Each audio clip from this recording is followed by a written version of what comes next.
Jeffrey Simmons here with the TGCA, and I'm here talking with O.C. Young. Now, O.C., you tell me this is a Remington pistol. What year was it made? Yeah, this is a Remington made in about 1875. Remington decided to get into the handgun business because in the 1870s it was big business.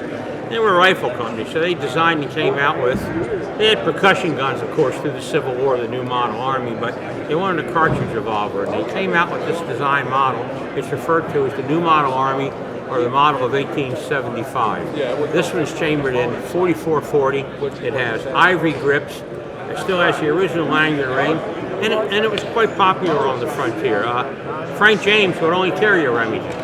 He thought it was a far sturdier revolver than the Colt. It had a little bit, as he put it, a little bit of heft to it. So if you really wanted to bulldog somebody across the face, you made an impression. But then they weren't exactly happy with that because Remingtons didn't sell greatly.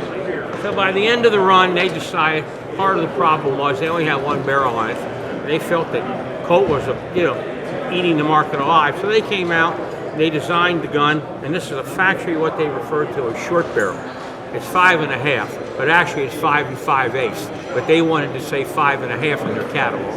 That's the same thing Colt was. And this one's nickel plated, short barrel, and it's got mother of pearl grips, which for a Remington 75 model, rare beyond belief to see pearl grips on one. But here's the real kicker with this gun. They really wanted to get in Colt's business.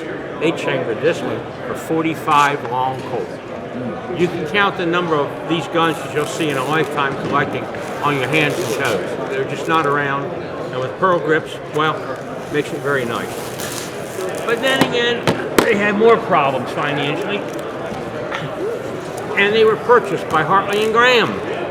Hartley and Graham said, well, they're not selling because they're ugly. Who wants that big web underneath the barrel? So they said, let's do something.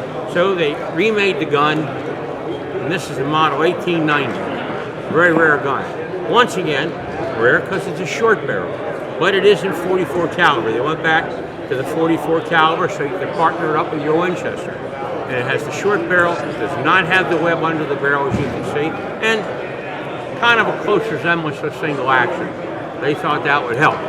But alas, it didn't. And in a few more years, Remington pistols disappeared as being manufactured altogether. The Remingtons they only made about 25 to 30,000 of them totally from 1875 until about 1889. So a 14-year span. They didn't make very many.